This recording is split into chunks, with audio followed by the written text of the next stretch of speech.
All right, this is Dan Meehan for Fight News Australia, and today we're having a quick catch up with Danial Mini T Williams, who really stole the show at one on TNT one this past Thursday. He had an absolute war with Rodtang. First of all, Daniel, thanks for taking some time out of your busy schedule in hotel quarantine. Thanks for having me on, Dan. It's pretty busy in here. I'll I just bet. try to fit you in. So cheers. Yeah, thanks for that. Yeah, I appreciate that. First of all, how did you pull up? Like, you must have some bumps and bruises after a fight like that. How are you feeling?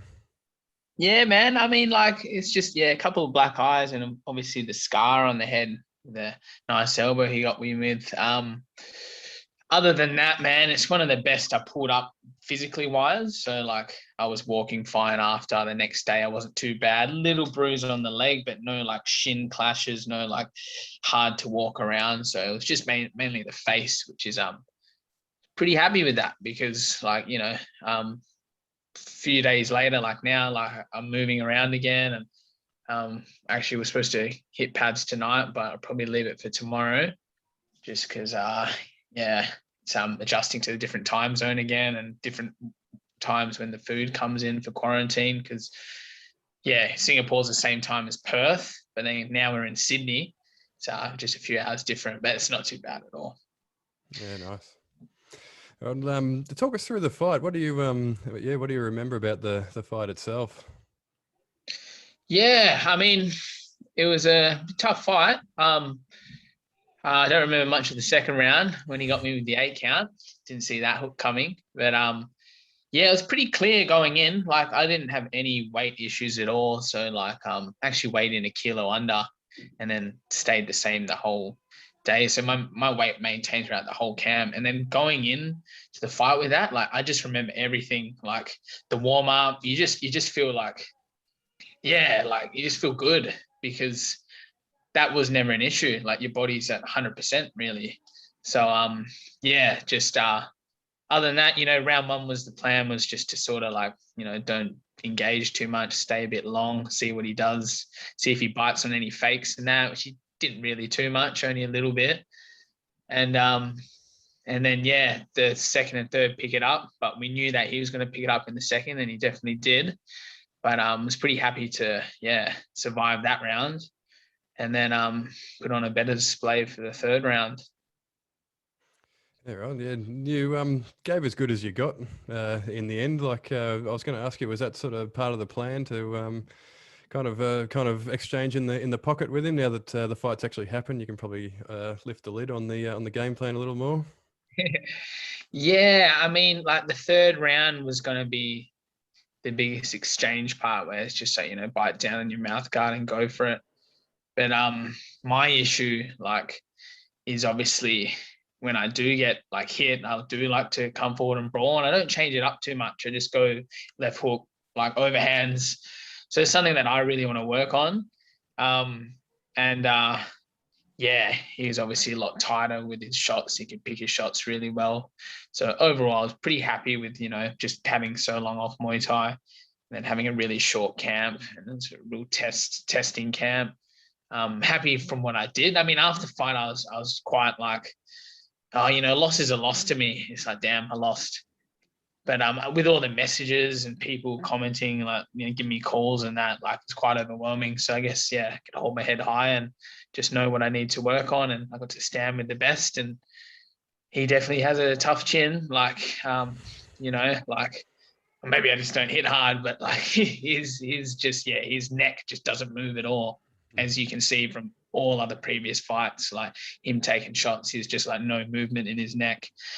So it's pretty cool to be in there with him. He's a really good dude as well. So got a lot of respect for Rodtang. And speaking of the short camp you mentioned there, how did you actually feel during the fight? You kept a pretty furious pace, and you look like you might have taken a couple of deep breaths in the last round there. But overall, for someone who really had 4 weeks of training after the best part of a year off, you really seemed to hold up pretty well. Yeah, with that sort of story, I can't be pretty happy with how I held myself. But I got good coaches, man. Just being smart this camp, because obviously having complete year off, a lot of drinking and just not really being an athlete at all, which is on me. It's definitely my own fault. And just my coaches, like, just smart. Like, we've got to have a game plan. We got to know that you can't go 100% right now because your body's not in the right condition. So we'll just do low impact stuff, but very high intensity, so you can keep the volume of training. In that last 2 weeks, when it was actually confirmed for him, that was when it just ramped up. And then, just getting the fitness. That was the main thing this fight. Get your fitness up there so you can last 3 rounds. That was the thing. I didn't want to fall short. So, yeah, technical wise, it was hard to work on. Like, I got pretty sloppy with my punches, and like, I couldn't even do a lot of hand pads with like Ben Vickers. Shout out to him as well. He just ordered me some food, Uber Eats. So expecting that very soon. But the fitness was the biggest thing, and I'm glad, like, towards the end, I was showing off a little bit, but just to get through those 3 rounds and keep high volume, that was cool. Yeah, and you mentioned before the fight when we spoke that you were going to kind of gauge Rodtang's power and sort of go from there. Like, how was his power, I guess? Yeah, I actually expect him to come out a little bit crazier in the second round once he got me. But it's not so much his power, it's his accuracy. Like, just a lot of shots on the chin, on the face. His teeps, like, they were heavy.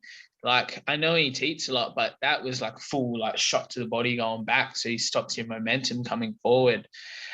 Kicks, he's not a big kicker. So leg wise, I was coming in a bit worried about his leg kicks. I'm like, I've seen his fights before where he just stopped people with leg kicks.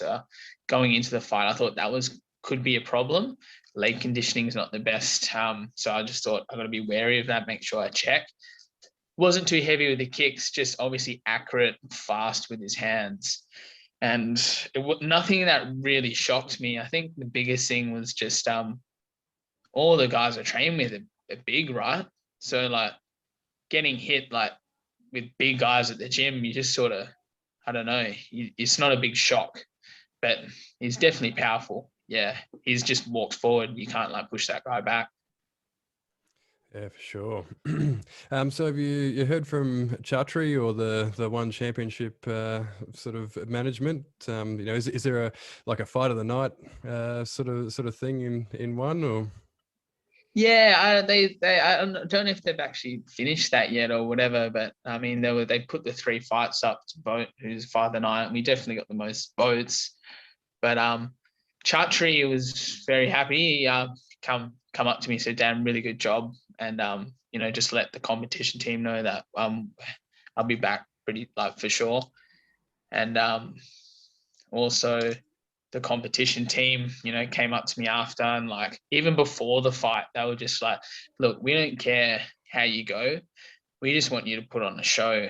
I think that's what they're after in a fighter for One Championship. They're entertainment business, right? So they want the guys that are just going to sort of stand and bang and put on a show where the crowd absolutely loves it, or the fans on YouTube to get more viewings. So knowing that going in there was quite good. And obviously doing that, they just let me know, like, yeah, we're willing to work with you. So I guess that's promising. So see what they have for me next. And I think for me, going down to the straw weight would probably be a bit more ideal, because that flyweight, like, even though they say there's no weight cutting in that, like, people, as long as you pass hydration test, you're good. And the flyweights, like, Rodtang's the smallest guy in the flyweight. All the other guys are, like, quite tall and big, and that's why I said in my last interview, like, he's probably the better fight for me, like, because he's not too technical like the other guys, like, coming in on short notice. So I think I got my eyes set on the straw weight for Muay Thai and MMA now, just because I'm 60 kilos walking around and I wasn't even dieting. So getting to 57, like, will be no breeze passing a hydration test. Yeah, absolutely. And so what do you think's next for you? You sort of you said when we spoke last that your ambitions are in MMA, but do you feel like you've got some momentum in Muay Thai right now, or what do you feel like you want to do next? Yeah, I think with my camps, I can jump and switch between both. So just whatever they want, man. I just, yeah, they know that I want to work with them, and whatever opportunities come up. It's a tough market to fight with the whole virus thing, and so I'm not going to be fussy. Just they want me Muay Thai, I'll do Muay Thai. If they want to do MMA, they do MMA. And like my long-term goal, a fantasy of mine would be to have both titles. So that just keep that mindset going and envision it and manifest it. So just now just stay ready and keep training in both sports. And obviously whatever fight comes up, hopefully I get a few more weeks this time, and then just stick particularly to that style of fighting, as opposed to, if I get an MMA fight, don't be doing too much Muay Thai. Be a lot of like takedown defense and ground and stuff like that. And if it's Muay Thai, I'll just be purely Muay Thai and be training. Yep. And how was your experience with One Championship overall? What was it like? Oh, man, it was amazing. The professionalism and just like the staff they had, like it was like the whole week we were there, it was just everything was just so organized. And I gave him an email today just to say thank you, like how easy it was, like throughout the whole week and even before leading up to it. Very professional. And I know, like, I think they've built a lot, because I've heard in the past where people are like, oh, I didn't get this or this and that. But like, I think this fight recently with the whole virus thing, they've got to have everything down packed with the testing and everything like that. So as soon as we're there, we're having to do shit every day with the testing and medicals, and the amount of medicals they do, like they test everything in your body, like things that are kind of like whatever they're called now, like full machines hooked up to you. I'm like, what is that testing? And I can't remember the name of it, but like they really test to make sure you're in physical condition to fight. And so very professional and looked after really well. And obviously we're in quarantine now, and they're sorting that out as well. Like we've got different rooms and stuff like that. It was just never like they were trying to like save out. It was just the whole thing was just comfortable. That's awesome. Sounds good. Before I let you go, have you got any sort of message for the fans? I'm sure you've made a few of those, and with your performance on Thursday. Yeah, I mean, just thank you. Like it's crazy to get all that support. Like just after the fight, I didn't think I did like awesome or anything, and then just to get all those messages, and still now it's like shit, man, like very overwhelming. So just a big thank you to everyone, and I'm just going to continue to put on a show, and that's my promise. So stay tuned. Perfect. Well, Daniel, thank you so much for stopping by once again, and congratulations again. Even though you didn't get the win, congratulations on an unreal performance on the night. Thanks, Dan. I appreciate it. Thanks, Fight News Australia, for keeping me in the loop and promoting me as well. So I appreciate what you guys do. So yeah, thanks a lot.